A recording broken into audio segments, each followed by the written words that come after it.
Manuel Marlaska, bienvenido a Atrapalibros, un placer tenerte con nosotros. Un gusto que me hayáis invitado, que me hayáis abierto un espacio a mí y al Grupo 10.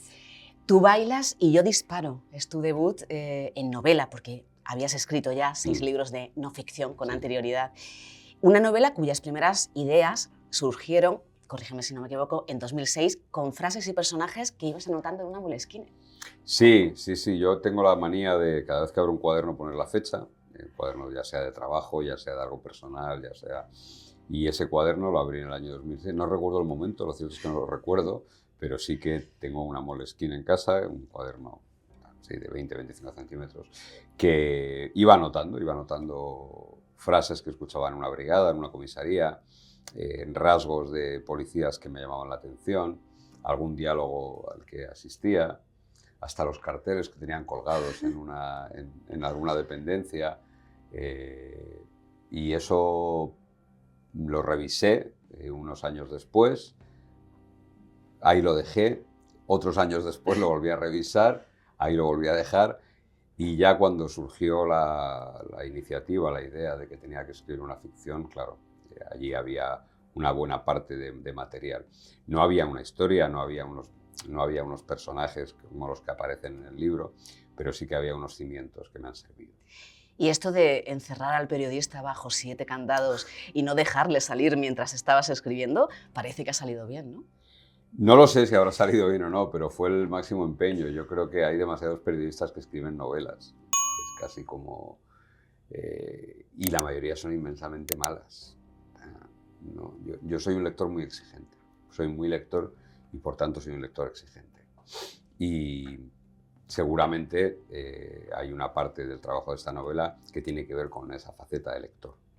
El título lo tenías casi desde el principio, ¿no? Cuando pensaste en 2 de los personajes, ¿no? Con Jimmy y el título Julia. estaba desde el principio, sí. Había 2 personajes que yo tenía claros, que eran Jimmy Valle y Julia Zaldívar, y tenía claro el tipo de interactuación que iban a tener entre ellos y me encajaba muy bien ese título. Bueno, vamos a ir al crimen, ¿no? que nos ocupa. La aparición en una fábrica abandonada del torso de una mujer en una maleta es el punto de partida para el Grupo X de la Brigada de Policía Judicial de Madrid. Esta se llamará Operación Santander. Cualquier crimen, la policía lo bautiza y la Guardia Civil también, ¿no? Aquí no voy a desvelar por qué se llama Operación Santander. A partir del hallazgo de ese cuerpo, ¿no? De ese trozo de cuerpo, en donde ya hay un mensaje. Tú puedes matar y no quitar la dignidad a quien matas. Le quitas la vida, pero no la dignidad. Si tú a quien matas le cortas los brazos, las piernas, la cabeza, le amputas los pechos, ya estás convirtiendo ese cadáver en carroña desde el principio. Y ahí hay un mensaje, y ahí hay también un leitmotiv de la novela. Uno de los empeños de los policías que investigan el asesinato de esa mujer es tratar de devolver a su condición humana a eso que solo es carroña. Y según avanza la novela, ellos van haciendo lo posible, más allá de por resolver el crimen, por tratar de devolver la condición de ser humano a esa mujer que ha sido asesinada de esa manera tan bestial y a la que le han desposeído hasta de su condición de ser humano. Y Manuel, ¿el Grupo X existió en la realidad? Existió, es el Grupo 10, es un error muy común lo del Grupo X. Vale. El Grupo 10 existió a principios del siglo, cuando en Madrid teníamos la demarcación policial de Madrid, cerca de 100 crímenes todos los años. Pensemos que ahora hay 30 de media, ¿no? Había 2 grupos de homicidios, se tuvo que crear el tercer grupo, estaban el 5 y el 6, y se tuvo que crear el 10, porque había una demanda de investigación tremenda, ¿no? Y esos policías que formaron el Grupo 10, algunos de ellos son amigos míos, algunos de ellos, bueno, todos aparecen en el libro, pero algunos me han ayudado, ¿no? Y era un homenaje seguramente también a unos investigadores que trabajaron en el peor momento posible, en las peores condiciones posibles. 3 agentes de distintas generaciones, ¿no? Serán los que se ocupen del caso. Luis Mangas, es el de la vieja escuela. Jimmy Valle, que al primero que conocemos, por cierto, Sí. en las primeras páginas. Y Paula, ¿no? Que no sé si es la inteligencia, ¿no? Por definir algo. Bueno, es la nueva generación, la preparación. Junto a Julia, ¿no? Porque Sí, es sí. una inspectora también especializada en la lucha contra las redes. Es una novela muy coral. No sé si era tu intención al principio. No era la intención. La intención era tener 2 o 3 personajes, luego fueron creciendo y luego fueron rodeándose de gente, pero porque la historia lo pedía, ¿no? No hay ninguna investigación que haga un policía solo, ni siquiera 2 solos. Las investigaciones reales, y un empeño de la novela era dar verosimilitud a lo que estaba contando, verosimilitud a la trama y verosimilitud a los personajes y verosimilitud a la interacción entre ellos. Y una de las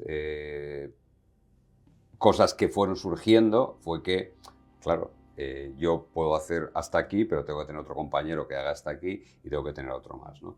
La novela al final se convierte en coral porque los grupos de policía judicial, los grupos de investigación son corales.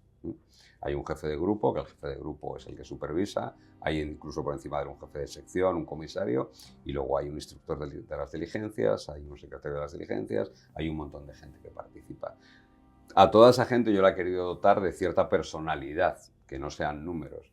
Yo, en alguna novela he leído durante una época de mi vida mucha novela negra nórdica, cuando el boom de lo nórdico, después del fenómeno Stieg Larsson y todo aquello, y leí mucho nórdico, ya me cansé de lo nórdico, pero bueno, pero leí mucho nórdico. Y los nórdicos tenían un problema, que era, en algunas novelas de Mankell, por ejemplo, aparecían decenas de policías, pero que eran intercambiables unos por otros, los personajes. No se distinguía muy bien quién era quién, ¿no? Aquí, seguramente las diferencias generacionales de las que hablas me han servido para distinguir a los personajes, para que cada uno tenga su personalidad propia y que el lector, cuando lea cómo habla uno, dice, ah, vale, este debe ser Jimmy, esta debe ser Julia, esta debe ser... De hecho, dices que no es una novela policíaca, sino de policías. Sí, es que verdaderamente hay una trama policíaca, es una novela, lo que los cánones más ortodoxos, es una novela de método, una novela negra de método, pero hay una serie de personajes, la trama, prácticamente el 80% de la trama, el 80% de las páginas, están en el ámbito de una brigada o de la investigación policial, ¿no? Se sale muy poco de eso y por tanto ahí pasan muchos policías, pero esos policías no son cyborgs que resuelvan crímenes, son policías que sufren, que lloran, que tienen relaciones sexuales, que se van al campo, que tienen un pasado más o menos oscuro y que cicatrices, ¿no? Tienen cicatrices. Claro, es que y todos más tenemos tratando cicatrices. A lo que se dedican, ¿no? También. Claro, las cicatrices tuyas o las mías, que somos periodistas, pues bueno, tienen su pase, ¿no? Las damos un poco de betadine, pero en las cicatrices de los policías muchas veces hay que suturar y aun suturando no acaban de cerrarse esas heridas, ¿no? Porque su materia prima es muy delicada, su materia prima es muy sensible, ¿no? Ellos tratan a diario con el dolor, con los efectos del mal y todo eso deja cicatrices muy profundas. En la novela, aparte del caso principal, ¿no? Tenemos también un secuestro, el asesinato a sangre fría de un médico, el de una prostituta africana que creo que está inspirado en un caso real. Hay varios de esas cosas inspiradas en caso real. El asesinato del médico es un caso real y el asesinato de la prostituta africana es cierto, es una mujer, desgraciadamente una de las muchas mujeres dedicadas a la prostitución, que siempre ha sido un colectivo muy vulnerable. Y en este caso sí que tiene cierta similitud además porque el asesino de esa mujer africana igual le quitó cualquier dignidad, la tiró a un contenedor de basura, pero además a un contenedor que estaba al lado de su casa. Ni se molestó siquiera en ir lejos, ¿no? Es decir, la trató como un desperdicio, como el desperdicio que tenía en su casa, pues aquella mujer era una más, ¿no? Y aquello... Hay más casos reales en el libro, colateralmente aparece un crimen que ocurrió además aquí en Sevilla, el crimen de 2 hermanas, aquellos del Pollino y compañía que mataron a un hombre, a su mujer y a la hija de la cría. Al final, si el libro lo he querido rodear de realidad y dar verosimilitud, he tenido que contar historias reales. Y llevas 36 años, ¿no? Conviviendo con policías y eso te ha ayudado bastante para escribir la novela. Sin embargo, sí has tenido que consultar algunas cosas muy concretas, como las nuevas tecnologías, la manera correcta de llevar a cabo una detención o el paso a paso de una autopsia. Claro, a ver, yo había estado en alguna ocasión con el Grupo Especial de Operaciones, con el GEO, pero yo que necesitaba que el GEO me contase cómo se llevaría a cabo una detención en unas circunstancias muy concretas, que son las que se cuenta en la novela.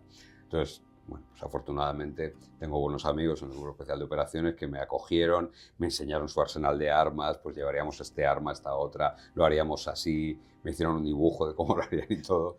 Las nuevas tecnologías es algo absolutamente nuevo, las comunicaciones encriptadas que utiliza el crimen organizado y que están suponiendo además el lograr desencriptarlas, están dando mucho rédito y muchísimos kilos de cocaína y muchísimo dinero recuperado. Y la autopsia, yo había hecho una autopsia pero hace un montón de años y no sabía si los procedimientos seguían siendo igual.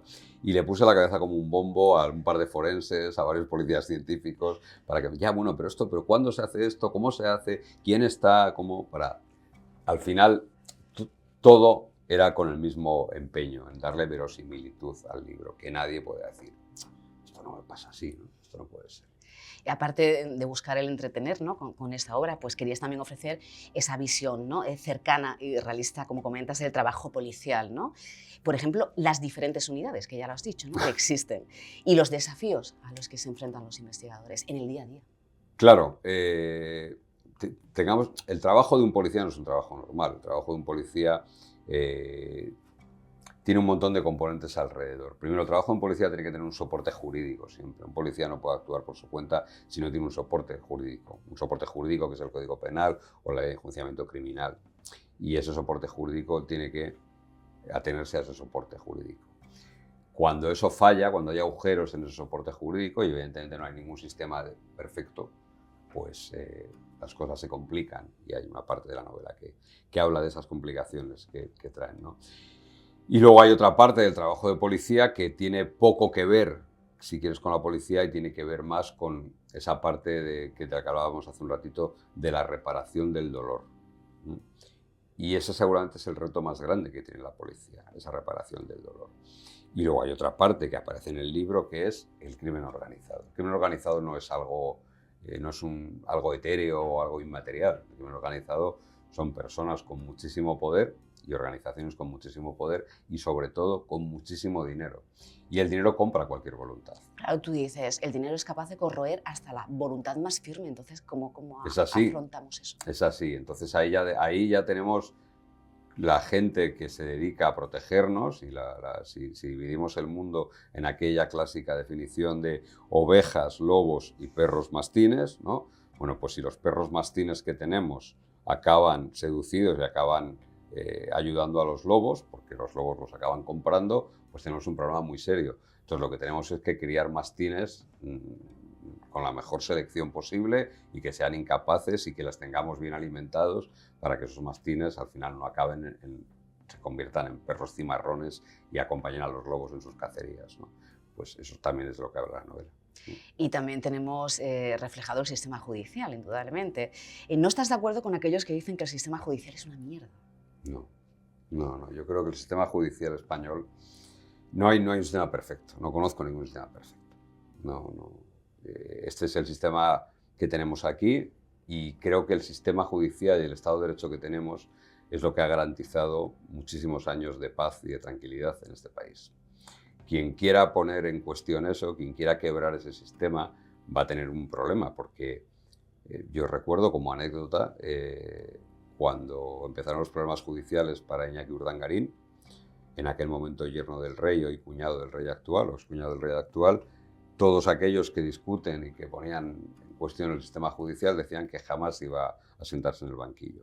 Se sentó en el banquillo. Fue juzgado con todas las garantías, pero juzgado. Por supuesto, esos mismos, una vez que lo vieron en el banquillo, decían que no iba a ser condenado. Por supuesto, fue condenado con todas las garantías. Y por supuesto, los mismos dijeron que no iba a entrar en la cárcel, que no iba a pisar la cárcel. Bueno, pues acabó en la cárcel. En España han pasado por la cárcel secretarios de Estado, ministros, yernos del rey. Quiero decir que ese sistema funciona, con muchísimos problemas, con infinidad de problemas, con muchos agujeros por los que se cuelan muchos indeseables o con muchas carencias que acaban convirtiendo lo que debería ser un sistema de justicia universal y de igualdad para todos, pues en un sistema injusto a veces, ¿no? Porque obviamente la justicia no es igual para todos, pero ni aquí ni en ningún sitio del mundo. Ni aquí ni en ninguna otra parte del mundo. Pero aún así, con todos esos defectos, yo soy un firme defensor de nuestro sistema judicial. Si hablamos de justicia, hablamos de jueces también, ¿no? Que hay uno que sale muy mal parado en esta Es novela. real, existe. Sí, existe. creo que es tu pequeña vendetta o cómo vamos. Bueno, hay algo de Hay eso. varias. Hay algo de eso. Es un juez real, es un juez que existe, solo le cambia un apellido, pero, pero existió. Bueno, afortunadamente la biología lo jubiló y ya no ejerce como juez de instrucción en Madrid. Era un juez de instrucción temible porque hacía cosas como echar a los policías de su juzgado porque decía que aquí no estábamos en guerra, se iban de uniforme, ¿no? O quitarles las armas, decir que no podían entrar con armas allí, ¿no? Bueno, la justicia la imparten personas y las personas somos imperfectas.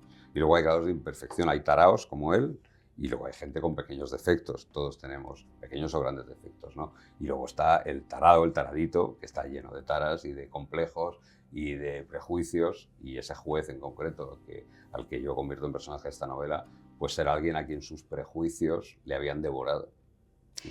Sobre el asesino que das a conocer en Tu bailas y yo disparo, no has querido romantizarlo, pero sí le has dotado de características que le humanizan. Claro, es que hasta el peor de los asesinos le he visto gestos humanos, hasta el peor. Yo llevo conociendo asesinos desde el año 1988. Todos los que se te ocurran, desde entonces hasta ahora, los he conocido, de alguna u otra manera he estado en sus juicios y los he tenido muy cerca, muchos de ellos, y hasta en el peor de ellos he visto que tiene rasgos humanos y que tienen a quien querer y que tienen quien los quiera. Aquí en Andalucía yo estuve en el juicio de José Bretón. Y José Bretón era en aquel instante, en aquel junio de 2012 creo que era el juicio, o 2013, era la encarnación del mal, era el hombre del saco, era el paradigma del mal y de la maldad. Y cuando su madre entró en la sala de la audiencia de Córdoba, lógicamente el presidente del tribunal le dijo a la madre que no tenía por qué declarar, que la relación directa que había con el reo, con el procesado, le permitía no declarar. Y la madre dijo que no quería declarar, evidentemente. Entonces le dijo al juez, retírese, se puede retirar. Y ella, en vez de retirarse, se fue directa hacia el banquillo que ocupaba Bretón, que estaba custodiado por 2 policías, le agarró la cara y le dio 2 besos de esos que eran las abuelas, ¿no? Pero aquello destilaba un amor y un cariño tremendo que era absolutamente chirriante con la condición de José Bretón de paradigma del mal, ¿no? Pero es que cualquier asesino tiene quien lo quiera. Y ellos también quieren, ¿eh? He visto asesinos que se han venido abajo cuando les han tocado una fibra muy sensible, ¿no? Porque recuerdo un asesino de Castellón, que ya está en libertad, Joaquín Ferrandiz, Chimo Ferrandiz, había matado a 5 mujeres, violado y matado a 5 mujeres, y la Guardia Civil no acababa de arrancarle una confesión.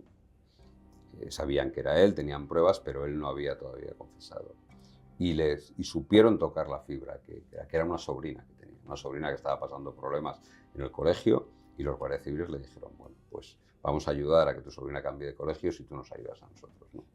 Siempre tienen una parte luminosa. Dentro de la oscuridad de un criminal siempre hay una parte luminosa.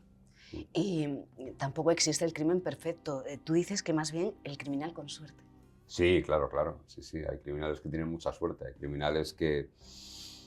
Nadie es tan listo como para planificar el crimen perfecto. Nadie. El único crimen perfecto que existe es el crimen que el doctor García Andrade, un psiquiatra forense que probablemente el psiquiatra forense más importante de la historia de España, ya fallecido, hablaba del crimen sin historia, el crimen de un loco, el crimen de un señor que llega a una ciudad que no conoce a nadie, mata a alguien por la calle sin testigos y se va de la ciudad. No hay relación entre la víctima y el criminal, no hay nada que los vincule, no hay testigos, no hay nada. Pero eso es obra de un loco.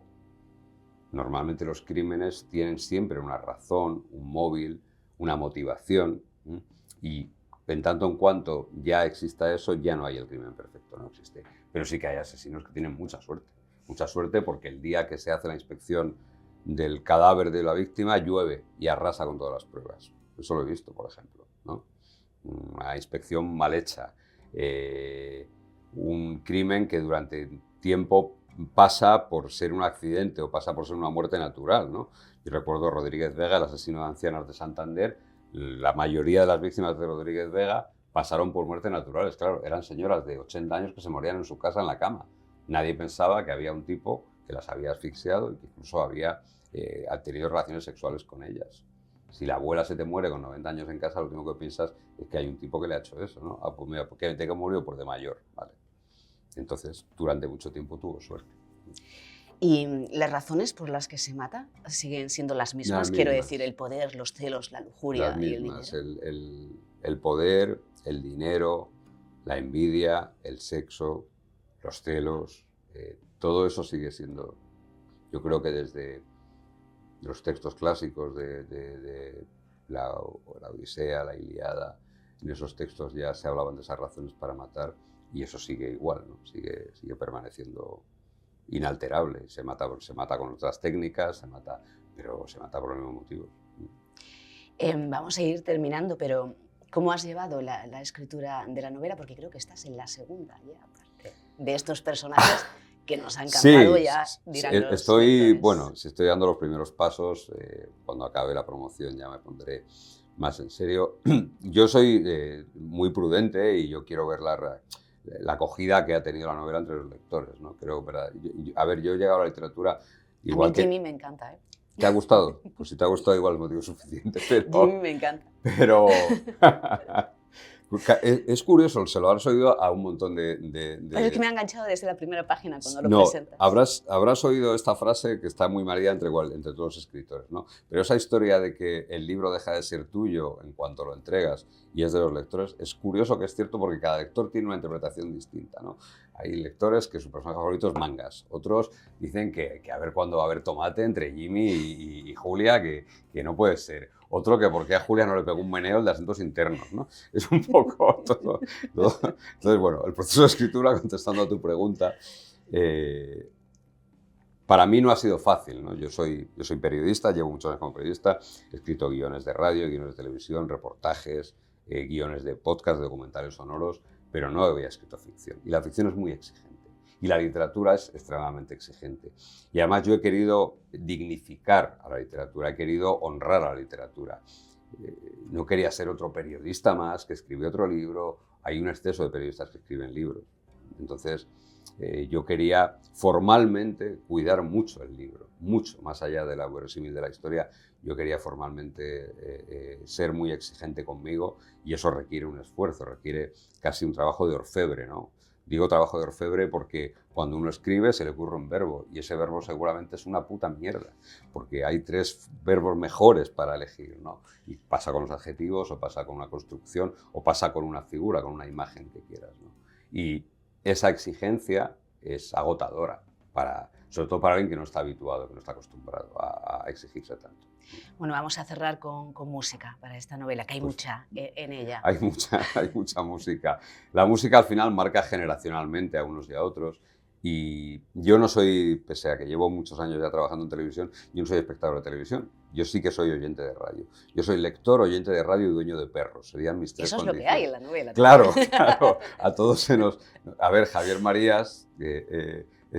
por Dios, que nadie piense que yo estoy comparando con Javier Marías, pero sí, Javier Marías escribía de Oxford porque pasó mucho tiempo en Oxford, ¿no? Bueno, pues ya está, pues al final cuando uno con lo que convives con perros y con música y con radio, pues obviamente se le escapa eso, se desliza por la novela. Sí. ¿Y qué música le pondrías? ¿Qué canción? Extremoduro no te dejo cogerla porque se vamos a dejar a Lorenzo Ya Silva, la tiene Lorenzo Silva, Extremoduro, ¿no? Extremoduro ya tiene Lorenzo Silva. Yo creo que si hay una canción que define esta novela, es un poco la que suena en el teléfono de Jimmy cada vez que le llama a alguien, ¿no? Que es la cabecera de The Wire, que es una serie producida por HBO muy recomendable. Y que además la serie, en esta novela hay mucho de esa serie, mucho del trabajo de verdad de los policías y de cómo actúan entre ellos. Pues muchísimas gracias, Manuel Marlaska, te esperamos para la próxima. Ha sido un placer, muchas gracias. Rocío.